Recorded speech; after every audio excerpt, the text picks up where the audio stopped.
Hello, everyone. Okay, we're almost done. I promise.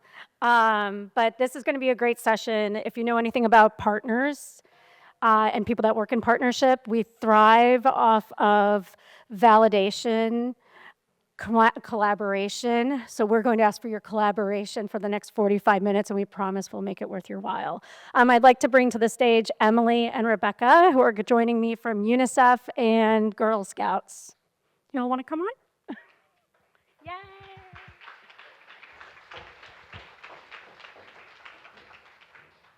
Hello. Hi. Hi. So we are here to talk about partnerships today, and partnerships can mean a lot of things, right? To be quite honest with you, in our daily lives, we are partnering with people. You have probably developed some partnerships even amongst yourselves in this room, where you have realized that you need something, they have something, and vice versa, and you all can build a collaboration that might form into something much larger in the future. And that's what Rebecca and Lucy get to do every day, and so I'm excited to learn from you and some of the great partnerships you both have created in your careers. So I'd like to start with you, Lucy.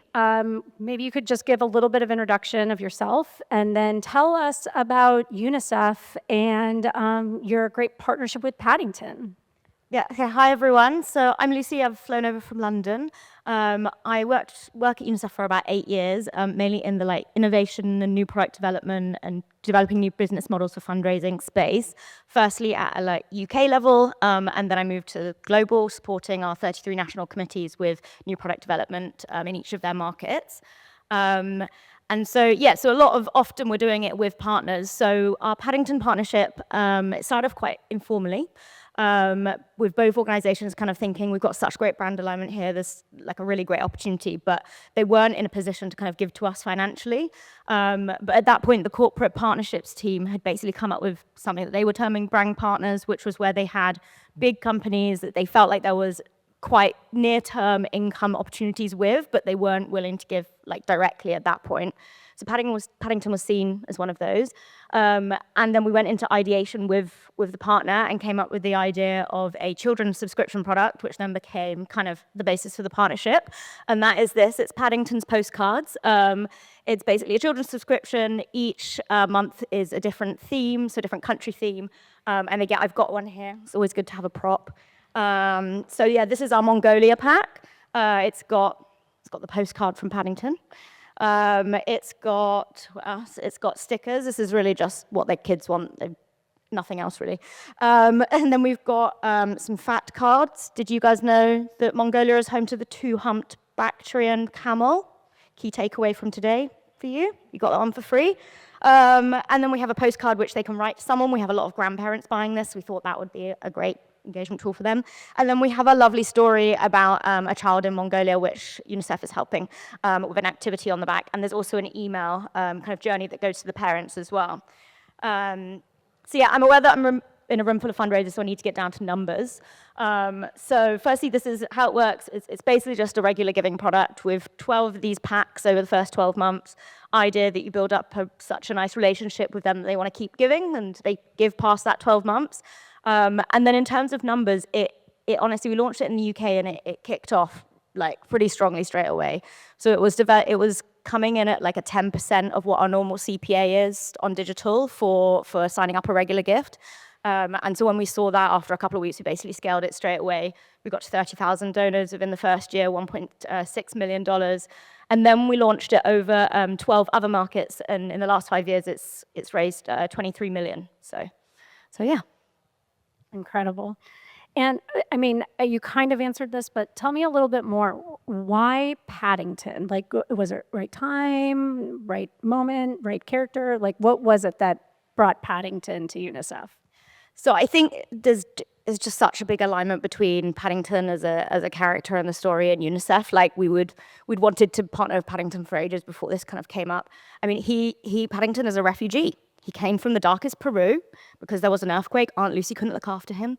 So he came and he arrived in London and then got looked after by a family. So he's been kind of a figure that's used to talk about displaced people and those types of themes for a long time anyway, and just a slightly different, more light-hearted way. Also, it was written inspired by the evacuees from London in World War II. So in terms of UNICEF, you know, it aligns with, we have lots of work around displaced children, but also obviously we were also set up after World War II as well. So there's just this really long history that is aligned. And in terms of the principles and the values, it just really makes sense. But also secondly, it's a huge brand, like brand power, like those movies are like some of the most successful family movies in the last couple of years. They have TV shows, they have like the book in 13 different languages, huge licensing. So like great alignment, but also great commercial. I love that very much. Rebecca, let me turn it to you. Tell everyone a little bit about you and Girl Scouts and Gabby's Dollhouse and what you all are doing. Sure. Well, thank you for having me. I'm Rebecca Moeller. I lead external communications and thought leadership at Girl Scouts of the USA, the national organization. And within my role, I touch a lot of different types of brand partnerships. Some are on the fundraising side, some are from a brand building, relevance and engagement and member acquisition side, which is what I'm going to be talking about a little bit today with Gabby's. And then in my prior life, I've been here, and our headquarters is here in New York. I've been here for about 5 years, and prior to that have been on the agency side working with for-profit and nonprofit clients, doing a lot of brand partnership work as well as part of that. So thank you for having me. This is really exciting. So I guess before I talk about Gabby's Dollhouse, it's not as iconic as Paddington. So I don't know, are people familiar with Gabby's Dollhouse and the movie that just came out? I see some hands. You may have 5 or 6 or 7-year-old children. So Gabby's Dollhouse is this amazing show that's on Netflix Kids. It is a live action and animated DreamWorks show that is all about a girl in her bedroom with her cat who then goes into her dollhouse with her fantastical cat characters, and they have adventures. So it's a Netflix show, and about 2 weeks ago now, I think, it launched Universal the movie came out. So this is their first Gabby's Dollhouse movie that has come out, and it features the character from Gabby's Dollhouse as well as Kristen Wiig and Gloria Stefan. So really exciting that they came to us. This is not our first partnership with the NBC Universal team from a licensing perspective.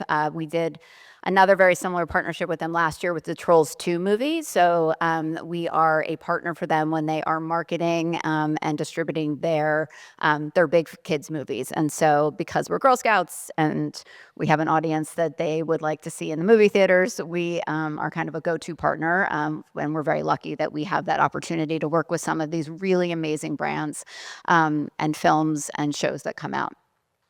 So our partnership is a little bit different than the Paddington one in that we look at these kinds of partnerships and these licensing partnerships with these kinds of brands more from a member acquisition and retention and engagement perspective. There are some revenue elements, and I'll show you some of the pieces of that. But for us, it's really about meeting girls where they are, getting girls excited about what's happening out there, and aligning with brands that they really care about and their parents love. So there's a couple of elements to this partnership. They developed, concepted, and produced, and are helping us distribute a PSA for our brand, which is really exciting for us, and it really leverages both brands really well. And then for any of you who know any Girl Scouts out there, you've seen their vests and their sashes with all the patches and the badges on it, and they developed an activity kit, an activity guide that is free for all Girl Scouts to take part in, and then they helped us develop, and they have produced for us a Gabby's Dollhouse movie patch, which is incredibly adorable, and they are sold out, so I could not bring them to show you all, but they are super cute, and have sold out immediately. So we're really, really excited about that. And then there's also co-marketing. So I think on the slide previously, you saw some Girl Scouts with some of the cast of the show. We did some media relations with them. We're doing social content, and we're doing field marketing with them, which is new for us this year with this partnership. That's been really exciting because it's allowed us to bring girls into the theater and let our councils actually do membership acquisition in the theaters. Well, that's very cool. Yeah. Let me just ask you, just along the same lines, there's a lot of kids movies that come out. There's a lot of, K-pop Demon Hunters being one of them. My why daughter was really is it asking why for was that it one. Gabby's Dollhouse? Like, what about it, it resonated with you all? Yeah, I mean, the story of Gabby and the themes of the film are so on an alignment with our brand mission.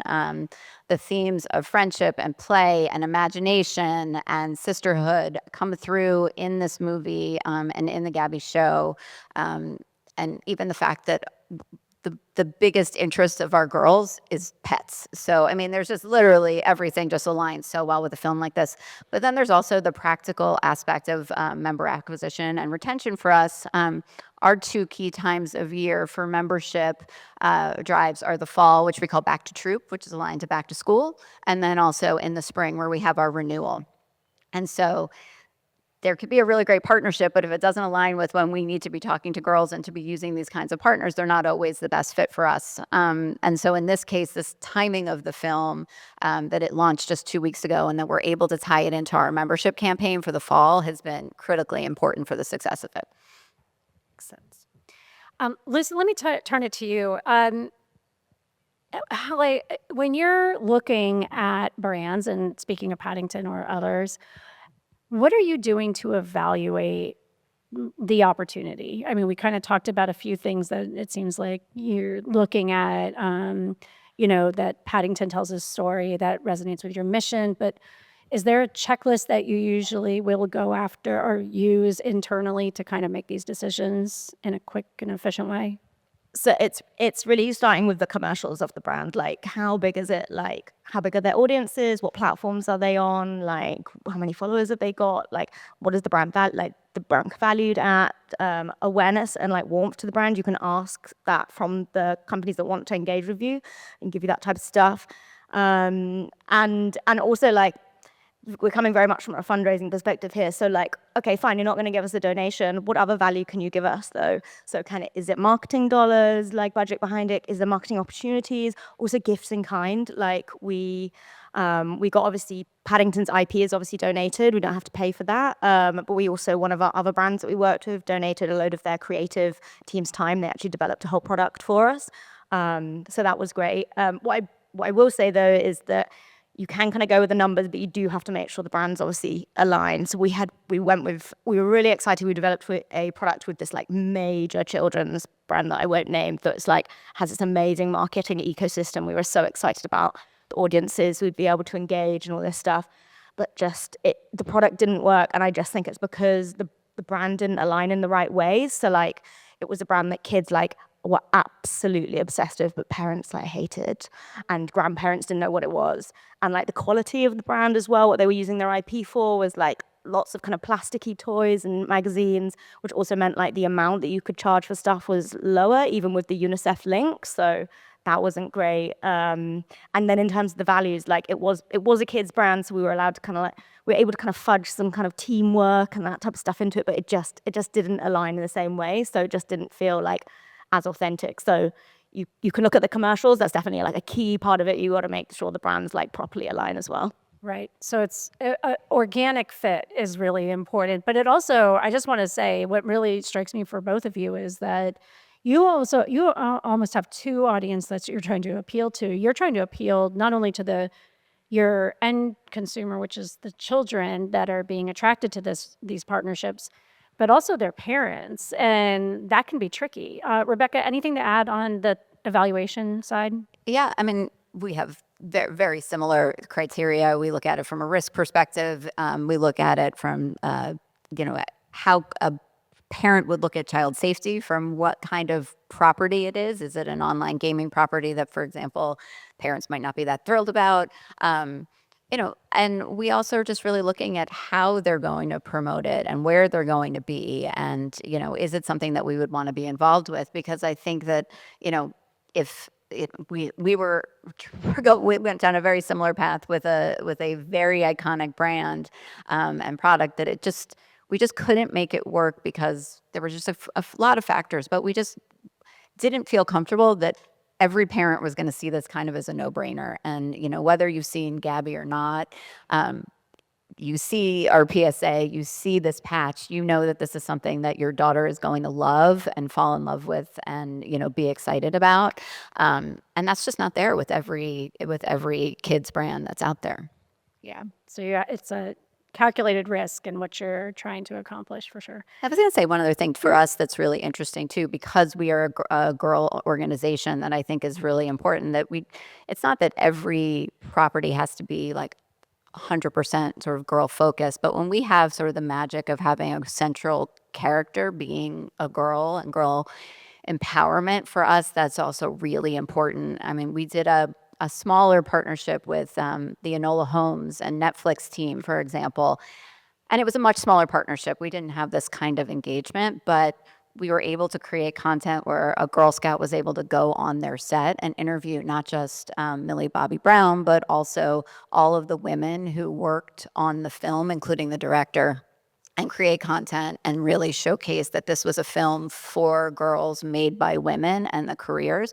So for us, we look at maybe other types of partnerships that might not have the same kind of reach as this, but help us really get in front of our girls and show them, some of the other aspects of what our program can do that is really exciting too.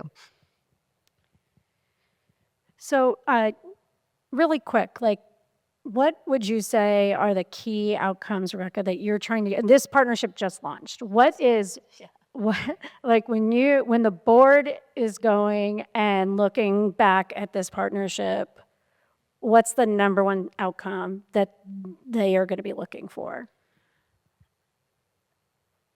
I would say we're really looking at member acquisition, but also renewals, because this is really a time, especially where we have our our activities and our patches, which are really engaged with our existing membership, for them to see the kinds of numbers like so our partners always give us a certain amount of free patches, which always sell out pretty quickly, but these sold out in about an hour. And then we've now sold out and are working with NBC Universal to actually create more, because within 6 hours, our entire program got all of our patches sold out.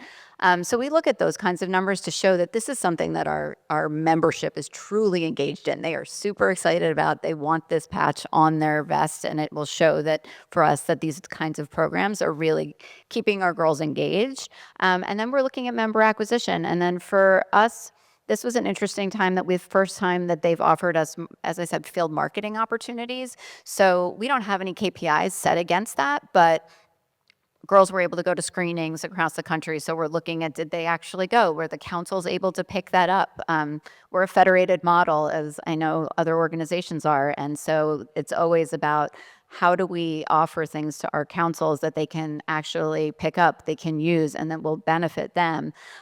So they've offered, for example, for 50 of our councils where they were doing field marketing, this opportunity to table to drive membership at these local movie theaters. So that's not something we put a KPI against ahead of time, but it will be great for us to be able to see if that was successful at that level, so that we can then say, wow, that really worked. And now we'll be able to talk to partners like Universal in the future to be able to say, this is something that we actually really want to lean into.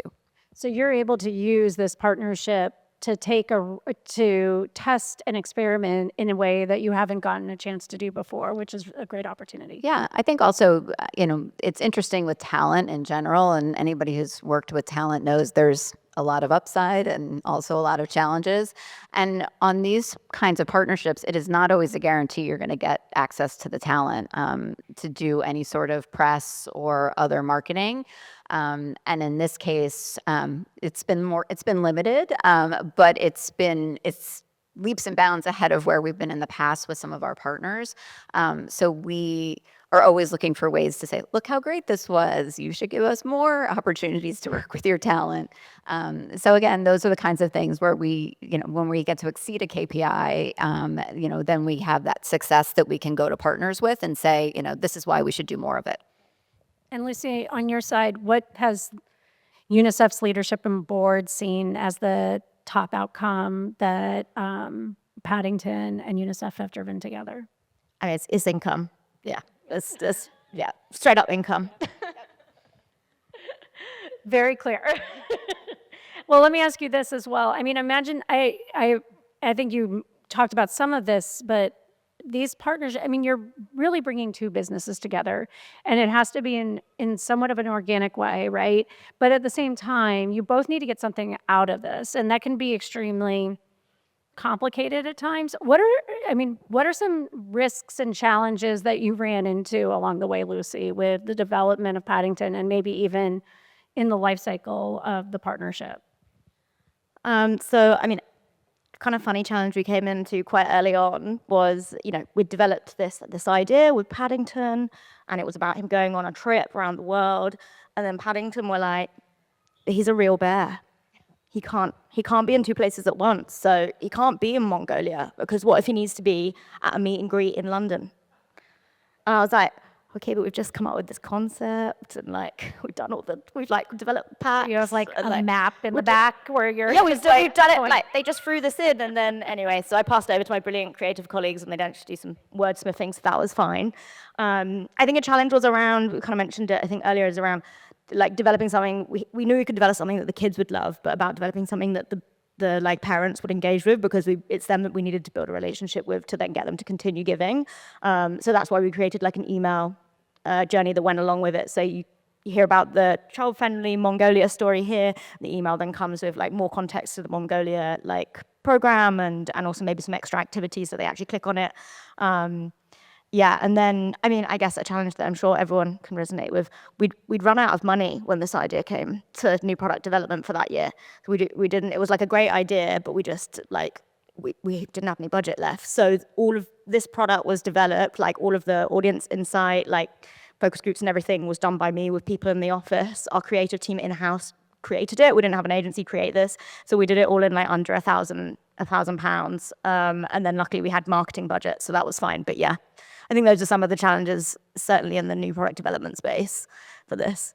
So let me echo that. You did all of the Paddington ideation, creative development of the storylines, etc., in-house with £1,000. We did first 3 packs, like all the concepts and everything, and then the first 3 packs for the pilot. Yeah, it was. So basically no excuses for anyone in this room. Okay, right.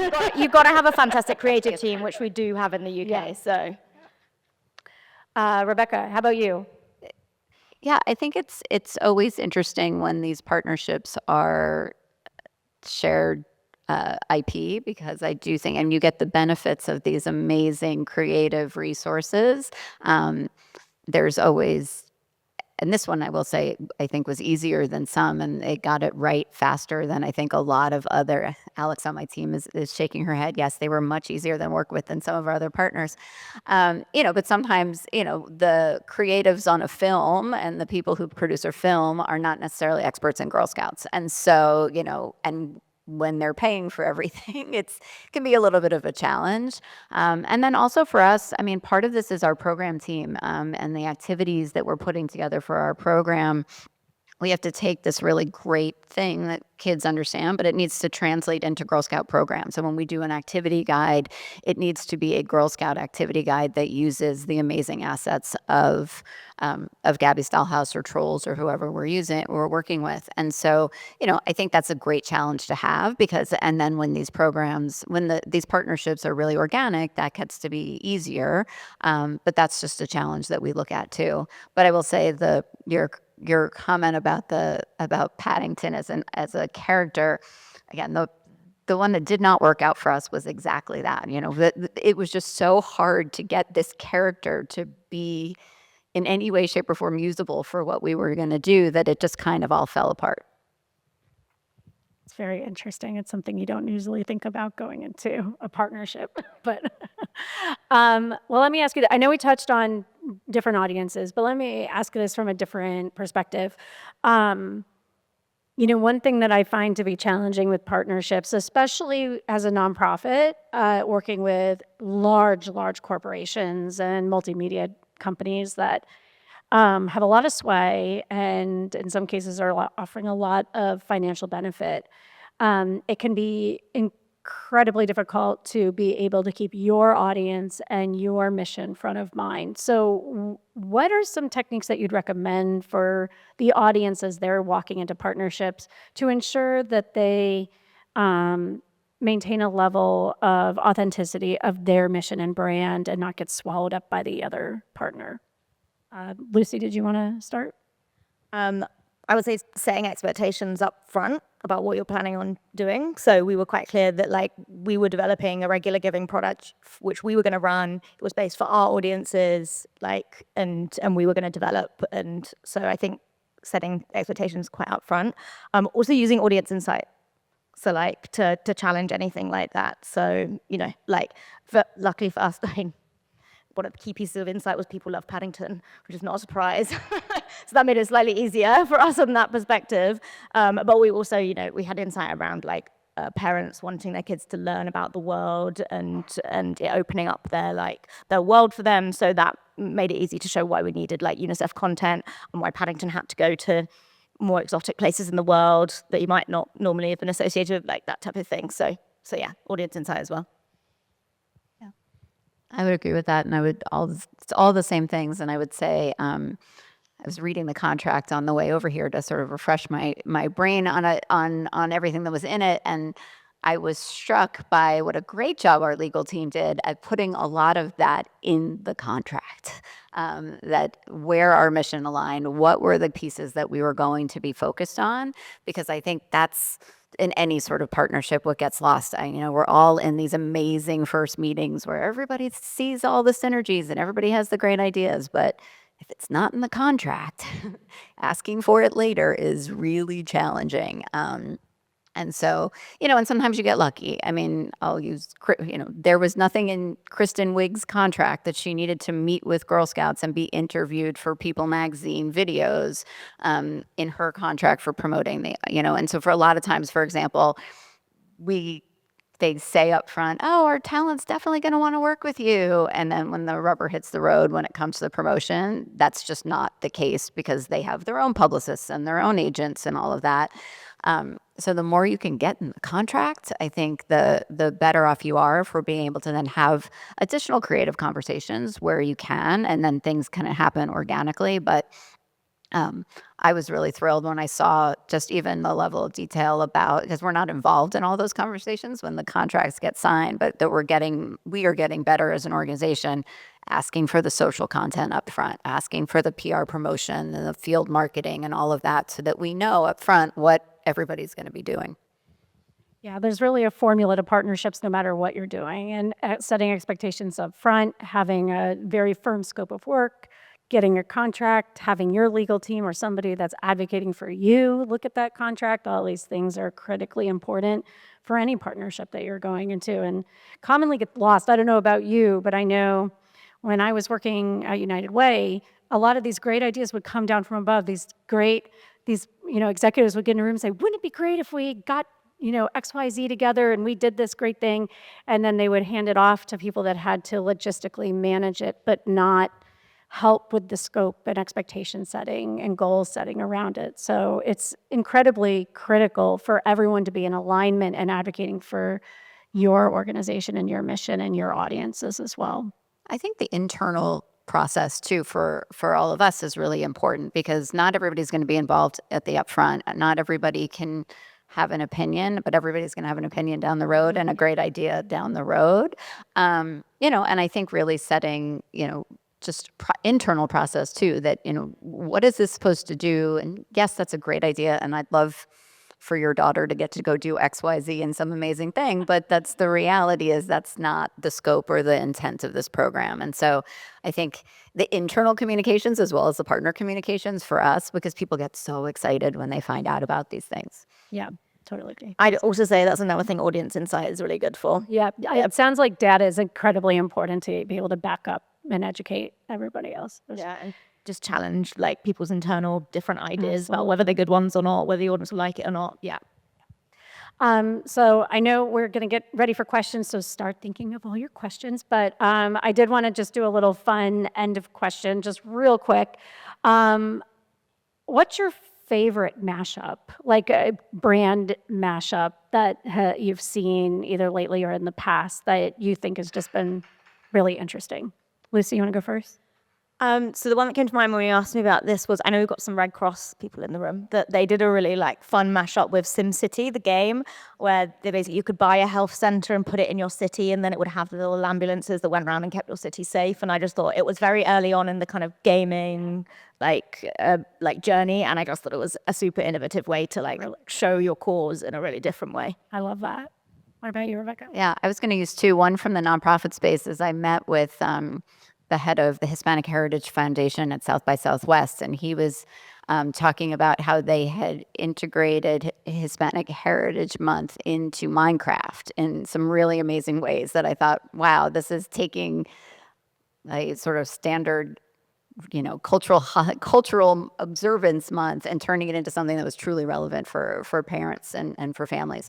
The one that I've been really excited about, and we're really focused on sports and women's sports right now and girls in sports, because obviously that is a huge topic for parents and for girls, and we're seeing such amazing things happening with the WNBA and WMLS. And I got really excited when I heard someone from Formula One the other day talking about their partnership with Charlotte Tilbury and the makeup brand, and putting pink lips all over the first Formula One car that was sponsored by a makeup brand. And I think how the beauty industry is talking to their consumers, and the way brands like the sports industry are really recognizing that women are not just, on the court, but off the court, watching sports, engaged in sports, and are huge consumers. And the way they're activating in that is just some really interesting, but very authentic brand integration.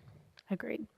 Okay, so you all have been a great audience. So I will say that I have 3 mashups that I have uncovered to help inspire you, but also realize that really you can't go make a mistake, it seems. Tara, you want to click on the first one here? Okay, so Dunkin' Donuts and Spike Ball sold out in less than 24 hours. Didn't have a single donut involved in this campaign. It was just their brand coloring and the fact that you got a huge Dunkin' Donuts following that seemed to attract the Spike Ball audience. So there's one. They get weirder. This one is Old Spice and Arby's. It's a meat sweat kit. It came with a sweatband. We're going to leave it there. So great. And the last one. You ready? You ready? Here we go.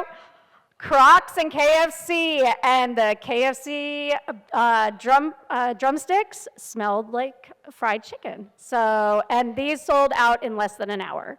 So get creative. Find the right brand for you. No judgment, obviously, and thank you all so much. And with that, we'll take some questions, not about these.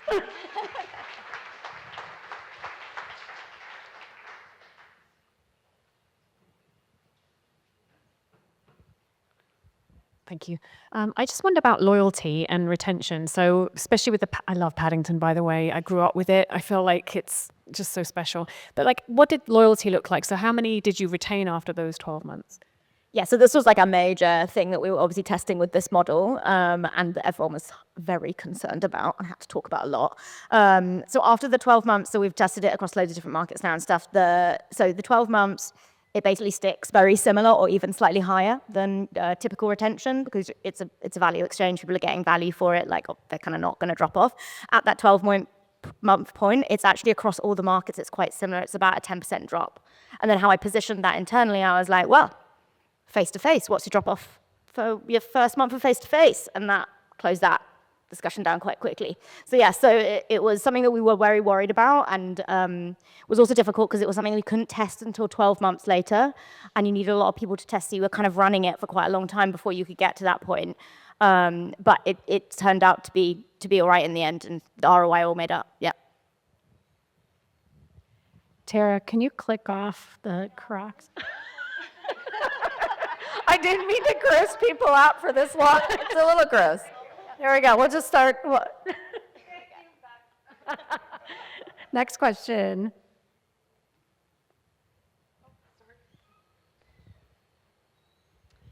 Hi, I was wondering if you could just talk a little bit about your partners and what was the value that they felt that they received from partnering with each of your organizations.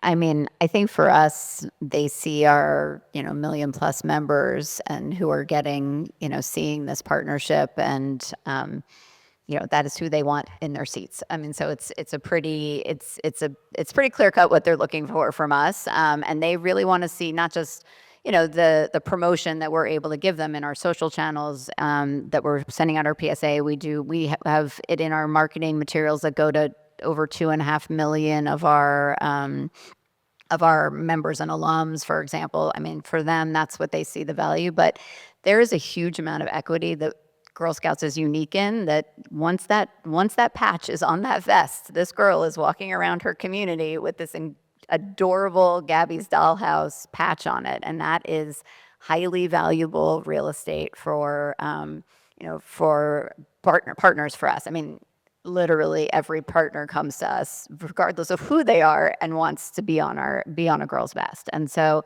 that's something that we take very seriously. And there's a lot that goes into deciding what that looks like for all kinds of partners. But in this case, for us, these girls become, I mean, for all intents and purposes, a billboard, in the cutest possible way for their film and to show, brand loyalty for their product.